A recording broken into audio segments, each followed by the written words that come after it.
Production possibility frontier, production possibility frontier बोल लो, production possibility curve बोल लो, production possibility boundary बोल लो, transformation curve बोल लो, transformation boundary बोल लो, transformation frontier भी बोल लो। इस सारे अलग अलग नाम है। Topic is production possibility frontier. बहुत सारे बच्चों को सिखाया जाता है ट्रांसफॉर्मेशन कर्व, कई स्कूल में प्रोडक्शन पॉसिबिलिटी कर्व। तो कोई चिंता वाली बात नहीं है, सब ऑल्टरनेट नेम है। तो हम शुरू करने जा रहे हैं प्रोडक्शन पॉसिबिलिटी कर्व टॉपिक। ये क्या है सुनना ध्यान से। जैसा कि मैंने आपको बताया कि अब जो टॉपिक होंगे, देखो अब तक जो था वो थ्योरी बेस्ड था, अब जो होगा वो प्रैक्टिकल होगा। प्रोडक्शन पॉसिबिलिटी कर्व क्या होता है, इसकी टेबल बनेगी, इसका डायग्राम बनेगा जो ये रिप्रेजेंट करेगा कि एक इकोनॉमी जो है वो गिवन रिसोर्स से, गिवन टेक्नोलॉजी से कितना प्रोडक्शन कर सकती है, रिसोर्स को अगर फुल यूटिलाइज कर। कुछ अजम्पशन लेके चलेंगे। अगर हम उतना प्रोड्यूस नहीं कर पाए हैं तो हम पीपीसी के अंदर ऑपरेट कर रहे होंगे, अगर हमने ज्यादा ही प्रोड्यूस कर लिया तो पीपीसी के बाहर भी जा सकते हैं। डिपेंड करता है कि क्या सिचुएशन कंट्री के अंदर है। तो प्रोडक्शन पॉसिबिलिटी कर्व एक कर्व है जो रिप्रेजेंट करता है all those possible combinations which an economy can produce with the help of given resources and technology. assumption is हम टू गुड्स लेके चलेंगे, जैसे एक वॉर गुड्स, एक कोई भी सिविल गुड्स। समझते हैं डिटेल में, समझिएगा। तो प्रोडक्शन पॉसिबिलिटी कर्व हम शुरू करने जा रहे हैं। प्रोडक्शन पॉसिबिलिटी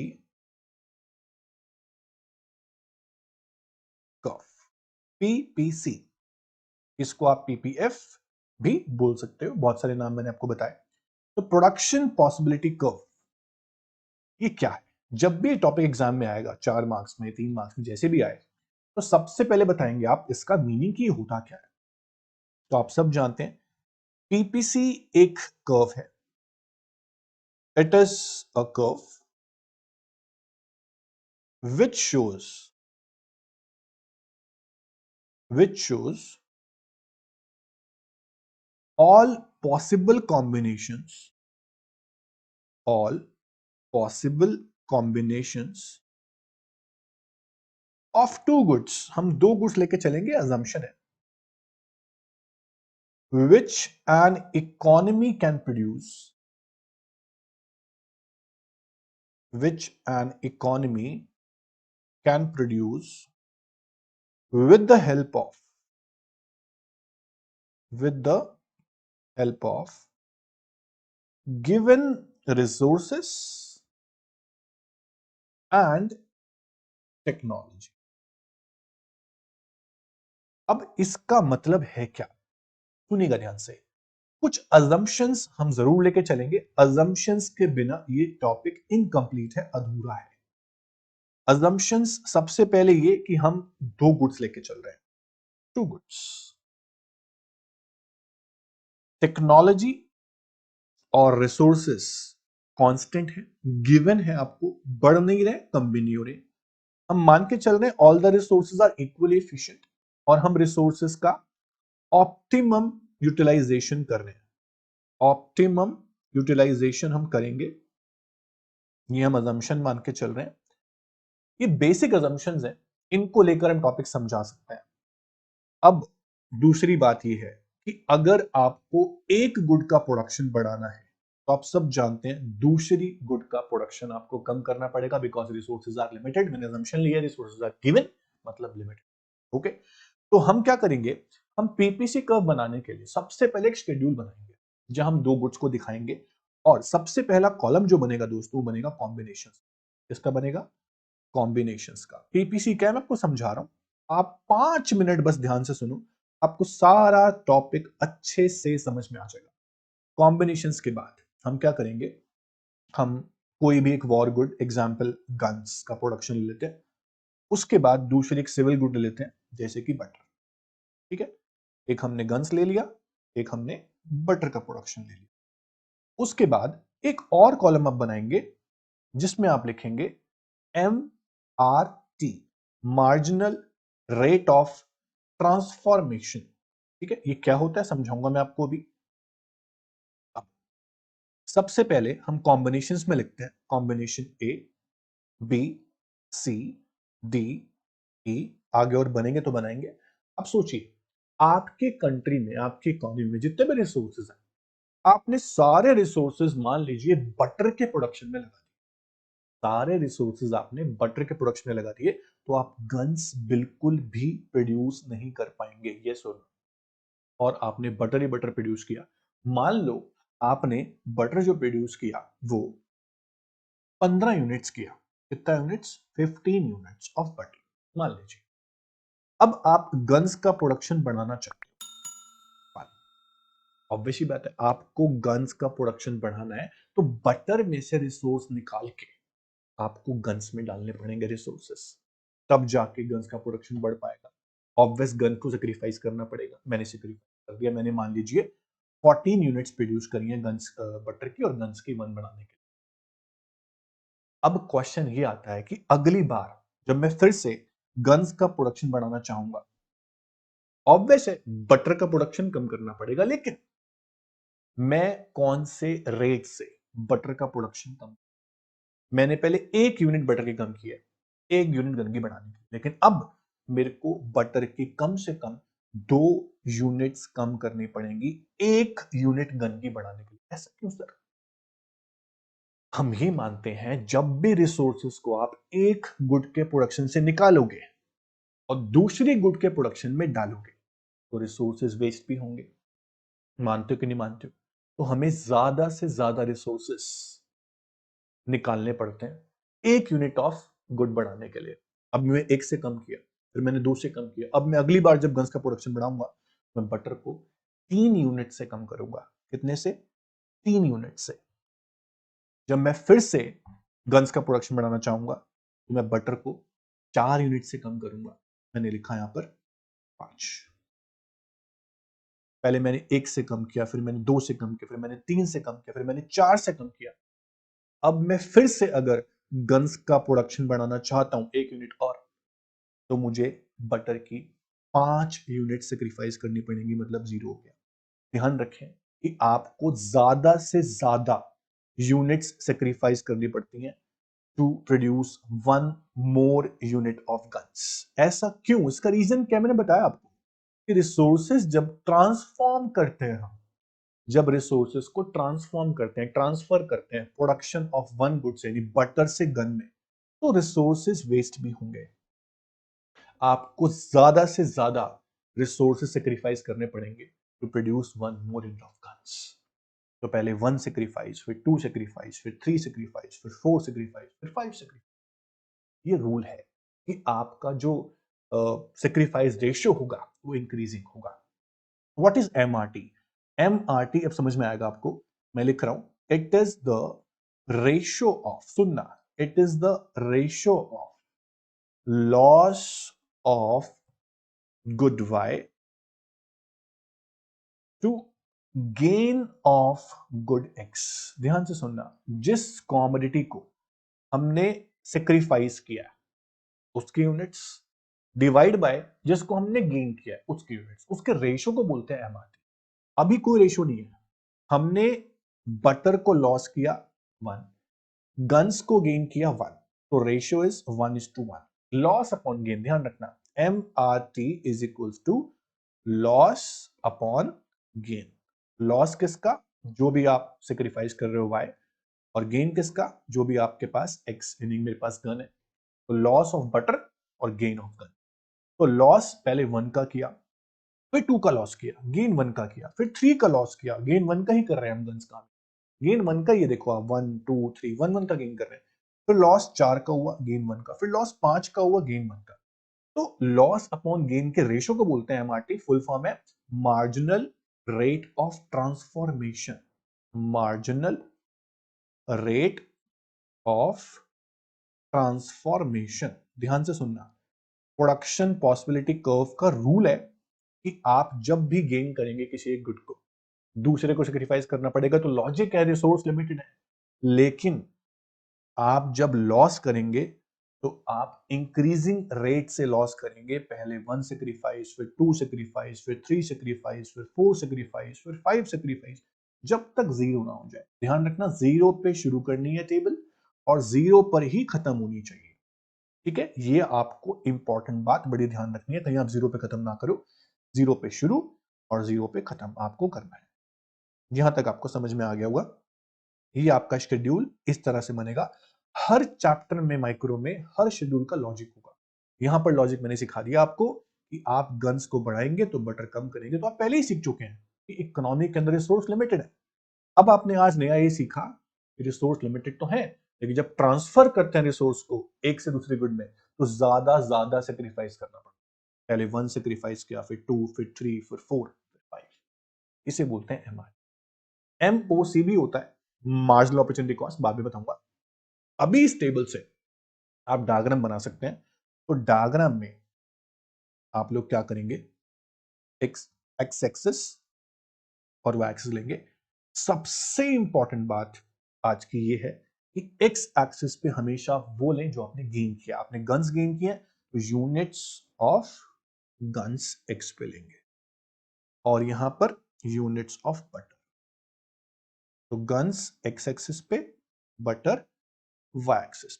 अब स्केल ले लें आप जो आपने लिया, 0 से लेके 5 तक आपने गन्स ली हैं, तो 1, 2, 3, 4 एंड 5। और बटर आपका मैक्सिमम 15 तक है, तो आप 3 का स्केल ले सकते हैं, 3, 6, 9, 12 एंड 15। अब आप प्लॉटिंग कर सकते हैं। जब 0 था गन्स, बटर था 15, तो 0 पर 15 अगर आप पॉइंट लगाएं तो आप यहां पर लगाएंगे, ठीक है। उसके बाद 1 जब गन्स थी, बटर 14 था, तो 1 गन और 14 बटर, आप यहां पर पॉइंट लगाएंगे 14 पर। उसके बाद जब 2 थी गन्स, तो बटर कितना हो गया, 12, तो 2 पर आप 12 लगा सकते हैं यहां पर,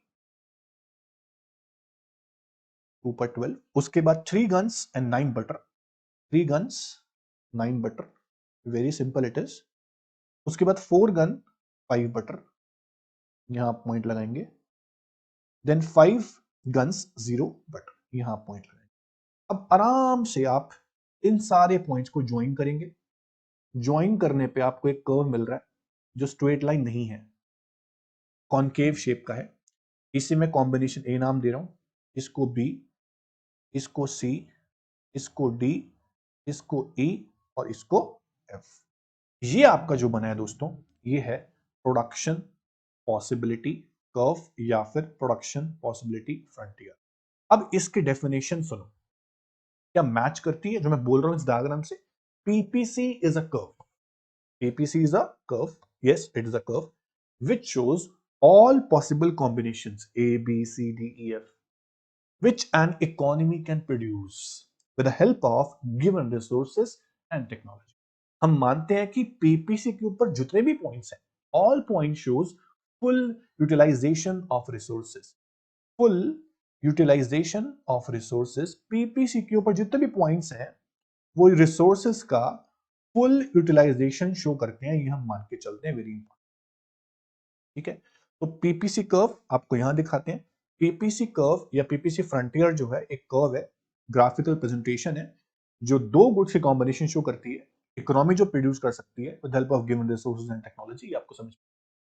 उसके बाद अजम्पशन है कि रिसोर्सेज गिवन है, फिक्स्ड है। रिसोर्स को हम ट्रांसफर कर सकते हैं from one good to other, transfer किया भी है, लेकिन जब ट्रांसफर करते हैं तो ज्यादा से ज्यादा सेक्रीफाइस करना पड़ता है, आपने देख लिया। तो रिसोर्सेज जो है हम सिर्फ दो गुड्स में लगाएंगे, दो गुड्स लेके चल रहे हैं, बटर और गन। रिसोर्सेज इक्वली एफिशिएंट है, हमने अजम्पशन ली है। और जब रिसोर्स को ट्रांसफर करेंगे तो ध्यान रखना कि आप ये देखें कि रिसोर्स ज्यादा से ज्यादा सेक्रीफाइस करने पड़ेंगे आपको। टेक्नोलॉजी हमने मानी है कि रिमेन्स कांस्टेंट, ये अजम्पशन आप लेके चलेंगे। इसके बाद टेबल बनाएंगे आप जो मर्जी करें, टेबल कैसी मर्जी बनाएं, बट हाँ ध्यान रखें कि MRT जो होगा वो इंक्रीजिंग होगा। जो लॉस कर रहे हैं वो ऊपर आएगा, जो गेन कर रहे हैं वो नीचे आएगा। हमारे नोट्स में देखो हम गन्स का लॉस कर रहे हैं तो लॉस ऊपर, बटर गेन कर रहे हैं तो बटर नीचे। 1:1, 2:1, 3:1, 4:1। पहले हमने 1 लॉस किया, फिर 2 लॉस किया, फिर 3 लॉस किया, फिर 4 लॉस किया, फिर 5 लॉस किया। तो लॉस ऊपर गेन नीचे, ये आपका इंक्रीजिंग ही आएगा। एमओसी क्या है बताऊंगा मैं आपको। अब इस टेबल से बनाया हमने ग्राफ और ऐसा बन गया। हमारा भी तो ऐसा ही आया था, ग्राफ आपका सेम आएगा, अब लॉजिक सेम लगाओ। वैल्यूज कोई भी हो सकती है, सेक्रीफाइस और गेन किसी का भी हो सकता है, लेकिन आप लॉजिक सही लगाएंगे तो पीपीसी कर्व एक ऐसा कर्व है जो शो करता है all possible combinations of two goods जो एक इकोनॉमी प्रोड्यूस कर सकती है गिवन रिसोर्सेस और टेक्नोलॉजी। मीनिंग, अजम्पशन, शेड्यूल और डायग्राम बना लिया। अब आपको बोला जाता है व्हाट इज एमआरटी। हमने सीख लिया एमआरटी रेशो है, अभी सीखा हमने एमआरटी रेशो है इसका loss of one good to gain of other good, और ये इंक्रीजिंग होना चाहिए। ठीक है, ये रूल है। एमओसी क्या होता है बच्चों? एमओसी और एमआरटी में एक ही फर्क है कि एमआरटी रेशो में होता है और MOC number of units sacrifice. सुनना ध्यान से, number of units sacrificed to gain one more unit. एक एक्स्ट्रा एडिशनल यूनिट गेन करने के लिए आपने कितनी नंबर ऑफ यूनिट सेक्रीफाइस करी? चलिए देखते हैं कितनी करी। हमने पहले एक यूनिट सेक्रीफाइस करी बटर की, फिर 2 यूनिट सेक्रीफाइस कर, रेशियो नहीं यूनिट्स, फिर 3 यूनिट्स, फिर 4 यूनिट्स, फिर 5 यूनिट्स। अगर आप सिर्फ एक कॉलम बनाओ अलग से एमओसी का, तो पहले आपने कुछ सेक्रीफाइस नहीं किया, कैश आया, आपने 1 सेक्रीफाइस किया, उसके बाद फिर 2, फिर 3, फिर 4, फिर 5। ये रेशियो में नहीं है बस। एमओसी क्या होता है? Number of units sacrificed to gain one more unit of a commodity. तो यहां पर आप देखो एमओसी एमआरटी में इतना ही फर्क है बस कि कितने यूनिट्स हम सेक्रीफाइस करते हैं। एमआरटी रेशियो में होता है, ठीक है, एमओसी यूनिट्स में होता है, इतना ही फर्क है। होगा ये भी इंक्रीजिंग और वो भी इंक्रीजिंग, क्योंकि हम ज्यादा से ज्यादा यूनिट्स हमेशा सेक्रीफाइस करते हैं। अब रेशियो निकालोगे लॉस अपॉन गेन का तो एमआरटी है, यही फर्क है दोनों, और कोई फर्क नहीं है। अब पेपर में क्वेश्चन आता है पीपीसी क्या होते तो आ ही सकता है, टेबल डायग्राम बना आ सकता है, लेकिन पेपर में क्वेश्चन आता है पीपीसी के फीचर्स लिखो, कैरेक्टरिस्टिक्स लिखो, प्रॉपर्टीज लिखो। तो पीपीसी की 2 ही प्रॉपर्टी है प्यारे बच्चों, एक तो पीपीसी डाउनवर्ड है, दूसरा कॉनकेव शेप का है। ध्यान से देखो, एक तो डाउनवर्ड है क्योंकि एक गुड का प्रोडक्शन बढ़ा रहे हैं, दूसरे का कम कर रहे हैं। ये तो पूरी माइक्रो का रूल है, हमेशा एक का प्रोडक्शन बढ़ाएंगे या कुछ भी एक गेन करेंगे, दूसरा लॉस करेंगे तो डाउनवर्ड कर्व ही आएगा। ये डाउनवर्ड आ रहा है फ्रॉम लेफ्ट टू राइट, तो पीपीसी डाउनवर्ड है हमें दिख रहा है, लेकिन कॉनकेव शेप का है। ना ये ऐसे स्ट्रेट लाइन है, ना ये ऐसे कॉन्वेक्स है, इसे कन्वेक्स बोलते हैं, कॉन्वेक्स, ये कॉनकेव शेप का है। इसका भी रीजन है, एमआरटी हमने इंक्रीजिंग लिया है, हमने ज्यादा से ज्यादा सेक्रीफाइस किया हर बार, इसलिए ये कॉनकेव। आप देखना घर पे बैठ के प्रैक्टिस करना, अगर आप एक गेन करते यूनिट गन्स की और एक एक सेक्रीफाइस करते 15 14 फिर 13 लिखते फिर 12 लिखते, आपका स्ट्रेट लाइन आता डाउनवर्ड। डाउनवर्ड तो आता क्योंकि आप एक गेन एक सेक्रीफाइस कर, बट डाउनवर्ड स्ट्रेट लाइन आता। अगर आप डिक्रीजिंग रेट सेक्रीफाइस करते, मान लो पहले आपने 5 यूनिट सेक्रीफाइस कर दी होती, फिर 4, फिर 3, फिर 2, फिर 1, तो भी आपका पीपीसी डाउनवर्ड तो आता, गेन सेक्रीफाइस तो चल रहा है, लेकिन कॉन्वेक्स शेप का। तो डिपेंड करता है एमआरटी पे कि स्लोप कैसा आएगा। अगर आपका एमआरटी इंक्रीजिंग हुआ तो आपका पीपीसी कॉन्केव बनेगा। अगर आपका एमआरटी या फिर एमओसी भी बोल सकते हो डिक्रीजिंग हुआ तो आपका पीपीसी कॉन्वेक्स बनेगा। अगर आपका एमआरटी या फिर एमओसी कांस्टेंट हुआ तो आपका पीपीसी स्ट्रेट लाइन बनेगा। मेरी बात समझ रहे हो? तो अभी आपका पीपीसी जो है वो कॉन्केव है, क्यों? साफ साफ लिखा है, it is concave because MRT, marginal rate of transformation, is increasing. Increasing, आपको ज्यादा से ज्यादा यूनिट्स सेक्रीफाइस करनी पड़ रही है एक यूनिट गेन करने। डाउनवर्ड क्यों है? क्योंकि एक बढ़ा रहे हैं एक कम कर रहे हैं, एक गुड का प्रोडक्शन बढ़ाने के लिए दूसरे का कम करना पड़ रहा है, इसलिए डाउनवर्ड। पर ज्यादा से ज्यादा आप सेक्रीफाइस कर रहे हो, इसलिए कॉन्केव। बच्चे गलती कर जाते हैं, डाउनवर्ड में लिखते हैं एमआरटी इंक्रीजिंग, कॉन्केव में लिखते हैं एक बढ़ा रहे हैं एक कम कर रहे हैं। उल्टा क्यों लिखते हो आप लोग? एमआरटी इंक्रीजिंग कॉन्केव का रीजन है, गुड्स का प्रोडक्शन बढ़ाने के लिए एक का दूसरे कम करना पड़ रहा है, वो डाउनवर्ड का रीजन है। मिक्स मत करिए, साफ साफ लिखा हुआ है कि more of one good, can be produce only by taking resource from other, इसलिए डाउनवर्ड।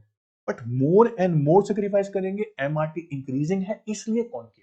ये दो प्रॉपर्टी रीजन के साथ पेपर में आने के चांसेस बहुत होते हैं इसके, और आसान है, इंटरेस्टिंग भी है, मुश्किल कुछ भी नहीं है, एग्जाम में आ सकता है, इसको मत छोड़। तो पीपीसी क्या होता है मैंने बता दिया आपको, मीनिंग, ये लिखा हुआ मीनिंग अजम्पशंस के साथ। फिर मैंने बता दिया आपको इसकी टेबल कैसे बनती है, एमआरटी कैसा होना चाहिए, निकलता कैसे है, एमओसी क्या है, डायग्राम बनाया। डायग्राम के बाद हमने पढ़ ली पीपीसी की दो प्रॉपर्टी बड़ी आसानी से। आई होप यहां तक आपको कोई दिक्कत नहीं आएगी, समझ में अच्छे से।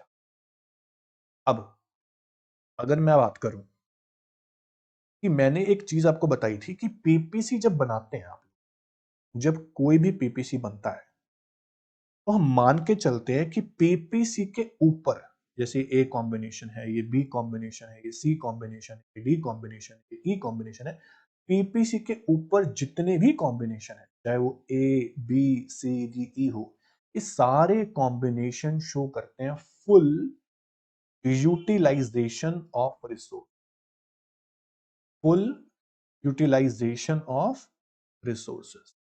अगर कोई भी पॉइंट पीपीसी के अंदर होता है, अंदर, वो शो करता है अंडर यूटिलाइजेशन ऑफ रिसोर्स। बहुत इंपॉर्टेंट, ऑब्वियसली बात है, आपने रिसोर्सेज वेस्ट कर दिए होंगे, इसीलिए आप पीपीसी के अंदर ऑपरेट कर। अगर इकोनॉमी पीपीसी की बाउंड्री के अंदर ऑपरेट कर रही है, इट मींस रिसोर्सेज का यूटिलाइजेशन फुल नहीं हुआ है, रिसोर्सेज वेस्ट हो गए, अंडर यूटिलाइजेशन हुआ। इंपॉर्टेंट है, एग्जाम में आने के चांस होते हैं कि शो द पॉइंट जहां पे यूटिलाइजेशन अंडर होगा, कहां लिखाओगे, अंदर।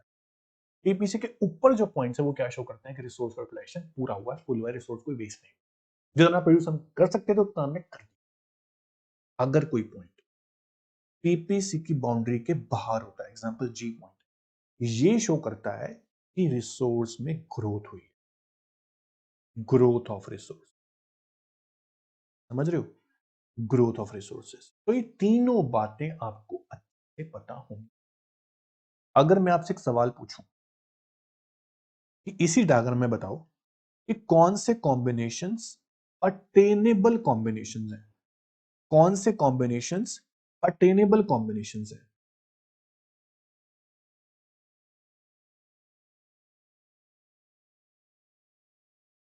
और कौन से कॉम्बिनेशंस अनअटेनेबल कॉम्बिनेशंस हैं। ये क्या समझा रहे हो सर, क्या टॉपिक है, सुनो मेरी बात। अटेनेबल कॉम्बिनेशन में जिनको हम अटेन कर सकते हैं, जिन कॉम्बिनेशंस को हम प्रोड्यूस कर सकते हैं, वो होते हैं अटेनेबल।